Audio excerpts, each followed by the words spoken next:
Hey everybody, welcome back. We are talking about our eSports and education online course. And today we're getting to the study of video games. How have academics and professors and the study of actual video games progressed over the past 20, 30 years? All of this is going to be coming up soon. Let's do it. Okay, so where are we in this course? Let's take a quick peek at our whiteboard over here. And we just looked at the history of video games and the history of eSports. So those two are done. I had to sneak this one in here because I almost forgot about chapter 4, the history of video games. That's what we're going over next. Let's do it. So the history of video games, the study of video games has been transformed over the years. In fact, it wasn't until 2001 until the first academic papers and journals were put out to study video games from an academic perspective. Can you believe that? So over the years, video games in schools obviously have been adopted over the years and documented in modern culture, and research is readily available to show educators how they can explore the advantages of video games, where they can really bring that to the classroom. And research on the positive effects of learning with video games in education is really well known. It's really important to review just how quickly academic thinking has evolved over the past 2 decades. And today we're going to talk about that question on many educators' minds is not really about video games' value in education, but its validity as a varsity level e-sport or sport in general. And many may wonder how video gaming culture is starting to affect students in school today. How will thinking change as esports becomes more integrated into the education system? Well, as I mentioned, the first ever academic peer-reviewed journal dedicated to computer game studies was released in 2001. And the importance here and kind of the high-level perspective on this is we want to create common ground for educators, parents, and students to find that common ground where they can communicate on the same level, understand the same vocabulary, know the games that kids are playing today, so that we can create this space where everyone can understand each other. We don't want to be digital migrants, right? We don't want to not understand the games our kids are playing, the students are playing. And so what I want you to do, if you're more than 30 years old, okay? I'm 32. All right. Imagine yourself as a 13-year-old. Okay. Imagine your 13-year-old self of yourself, and you're growing up today, and all of your friends play video games. The statistics are true, right? 90% of all kids play video games today. That's a really incredible number.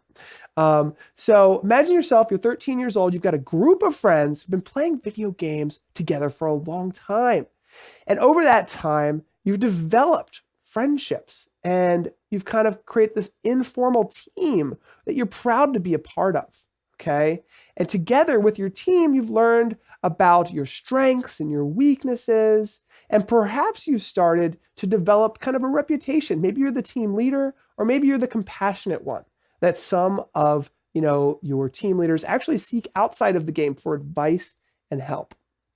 So think about that. And as in teamwork and communication, as the years go by, your team is going through all these battles and compelling video games together. And perhaps you maybe even met up at a local gaming center. So you know each other, you've played in a group environment, and each member of your team has a unique personality. And naturally, you've kind of learned how to communicate and how to kind of work best together individually and as a team.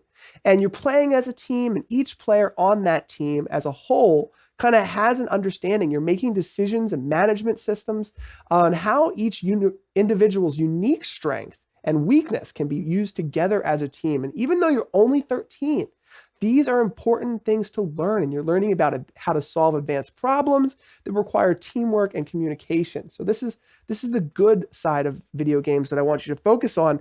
And this is esports culture. We need to understand the culture. All of the traditional values that represent the hard work and patience required to excel in a professional sport like basketball or baseball, all of those who seek excellence in esports, that's all included there. Now, from a perspective of education and encouragement, I want parents and educators to have the chance to find this common ground that can help them understand eSports and understand where kids are trying to excel in a sport that they're passionate about. Understanding how to make eSports more educational, it's going to require kind of learning about this culture, okay?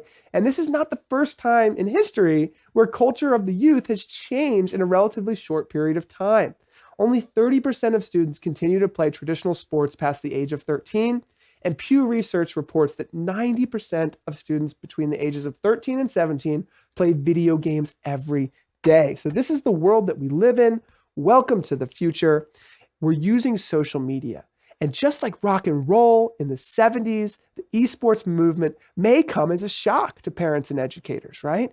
American music, if you remember that, the trends, for example, you can look in our culture and you can see how culture shifts from rock and roll to punk to grunge. These were trends that all started with, the status quo being challenged, what's normal, by the young youth of the generation. And so culture can move quickly, especially with social media and online communities. So we know that 95% of teens have access to a smartphone and 45% say they're actually addicted and using it constantly. So it's a time when we really need parental guidance and we really need educators to understand esports and social media and the internet and all of these things. We need to embrace it. And I really think that's important. And that's something that we talk a lot about in this book. So these new trends are wholeheartedly being embraced and defended by the youth. They really care about it. It's their culture. This is not new to history, and it's just a new identity for students. This is a new identity for kids, okay? It's not new in history, and the culture is shifting, and we really need to adapt and change with it. Now, I want to tell a little bit of a personal story. So in my family, baseball was really important. My grandfather, he played for the Boston Red Sox. It was a short career as a left-handed pitcher, but still he was so proud of it. And he passed that pride down to his son, which has been passed down to me. And now I'm teaching my son how to play baseball. This is the way that sports affect our lives. Just like baseball will always have a special place in my heart and our family's legacy, esports has the power to create heroes. And this is going to be a transition and a new way. So competitive video gaming, it's creating heroes. These athletes are admired for their determination and excellence, and it's no different whether you're playing on the field or in a computer lab. Top esports experts and people are learning about this, and it's amazing, these global forces that are fueling the growth of esports today. Live streaming, globalism, the internet, all of these things are coming together. And now anybody with a high-speed internet connection has the honest chance to compete on a world stage. So a little bit about the research in the background. Video games have become integrated into the everyday lives of young people. It's really happened quickly. And research is now readily available to show just how important it is. So the study of video games really started in 2001 by Espen Areseth. And at this time, Areseth was the associate professor at the Humanistic Informatics at the University of Bergen. And she created a journal creatively named Computer Game Studies. And it's still active today, and it's available at gamestudies.org. And in issue 1 of volume 1, she proclaims that video games are of greater cultural importance than movies and even sports. And in 2001, online video games were just starting, if you remember in our last video. I mean, this is just starting to get important. So she was a little bit ahead of her time. In the 80s and the 90s, early online games such as Ultima and Quake were just starting to show developers what they're going to be able to do with these online audiences. And Areseth explained that online gaming is the greatest innovation in audience structure since the invention of the choir thousands of years ago. This is really the earliest days of studying video games. She said we have $1 billion industry with almost no basic research. So she really called for scholars and academics to take computer games seriously as a cultural field whose value is hard to overestimate. Now, a book that I would highly suggest anyone reading is called Ludo Literacy. Ludo Literacy. And Ludo Literacy is essentially created for game education. It's a must-read for any educator. And James Paul Gee, who's an expert on the subject and the professor of literary studies at Arizona State University, calls the book the first modern book in game studies, fully aware that game studies is essential 21st century liberal art. And what Zegal tries to do is break down the types of video game research that were happening and how can students really understand and learn from video games. And these are areas that are being studied, such as humanities, engineering, industry, and also social studies. And the book really helps to define essential questions about how students are be able to understand and analyze video games in a meaningful way. And one of the biggest takeaways here for me personally was students learning how to journal and blog about their video gaming experience. This has turned into a really important portion of video games and education. I do believe eSports in young generations, middle school, high school level programs. The study actually concluded that students found that by reflecting on their experiences playing games, they began to understand the game's elements, and it helped to shape their experience. And most importantly, they were able to step back from that traditional role as a gamer or a fan, which is so easy to fall into that role, and engage with reasoning critically and analytically about the games that they're studying. So we can kind of leverage the game playing experience in order to establish links between experiences and abstract concepts that we'll talk about soon in an upcoming chapter about how to get the most out of video game play. Journaling is going to be so important. It's discussed in depth in Zegal's book, Ludo Literacy. So I highly suggest looking at that. I write more about it in the book. And one of the important parts here that he teaches us is how to be an academic when you can really, how do we really study video games so we understand them? You know, it starts with the history of video games, understanding where we are today, but how do we break down, how do you read a video game just like reading a book? And that is what James Paul Gee teaches us. So when we can reflect and understand about this game theory, it's crucial for students to be able to really master esports and also develop these real world skills from playing video games. And so Paul Gee's book, which influenced Zegal significantly, was called What Video Games Have to Teach Us About Learning and Literacy. It was published in 2003. And the thesis of the book was basically, how do we expand our definition of reading a book and have a new understanding of how to read a video game? And the basic understanding goes like this. To be literate in a video game, one must have the ability to play a video game. One must have the ability to understand the meanings with respect to the game, and finally have an ability to make a game, and that's any game. Being able to make a game, whether it's chess, it doesn't have to be a video game, just a game. Understand what are games.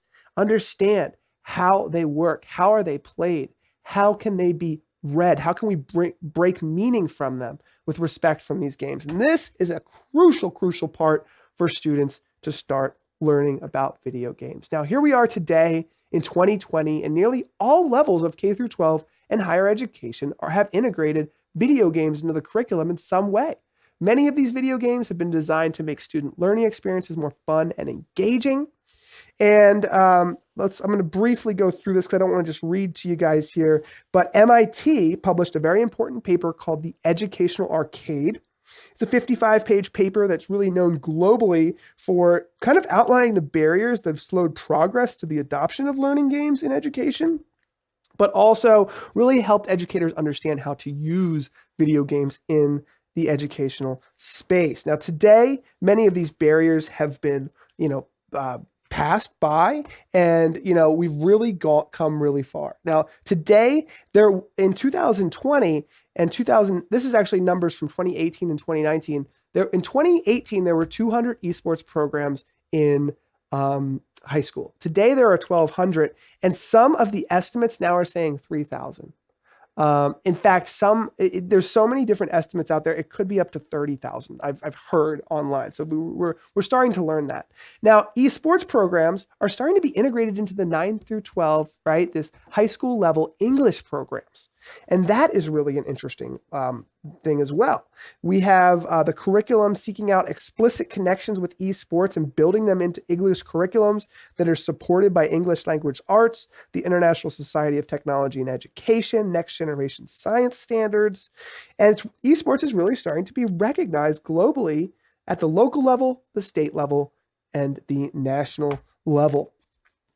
Now, teamwork and dedication obviously are a big part of this. The whole ability to be able to, become respected as a sport. What we want is we want esports to become, more than just a club. A club is great, and we're going to talk about starting a club. It's the best starting point to get esports into the education system. You just get a faculty sponsor, and we'll talk about that. But what really the future holds here is for esports to be a varsity level sport in the athletics department, so that coaches and training facilities can be sponsored by state, regional school systems. So that is what we're going to talk about. I think I have one final slide here about research, some of the research that's been done at Temple University. There were 3 professors talking about how esports management needs to be embraced as an educational and research opportunity. These are things that are still happening today, still being debated. Is esports a real sport?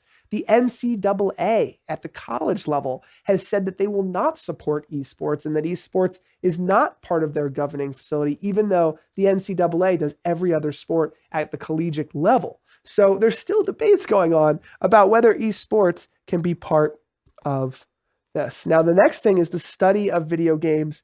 The final thing here is that anything that has a strong competitive format, requires a specific set of skills, great hand-eye coordination and training, it's a sport.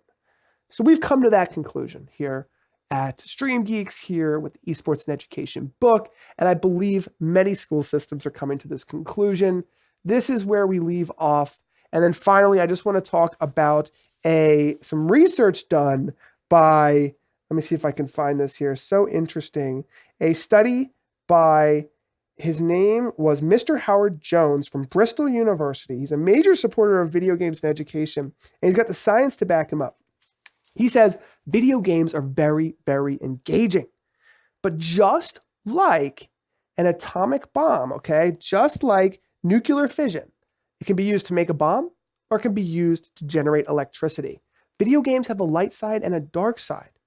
And you watch video games and you introduce the element of chance into learning, and it is proven that it increases the neurons that go off in our brain that is the basis of all learning.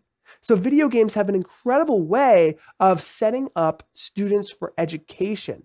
But if we don't have a good education system, if we don't have trained professionals and educators who understand how to frame esports and education and video gaming in a thoughtful way, it's difficult for us to shepherd this important time in human history where students have, 95% of them have access to a smartphone with internet in their pocket.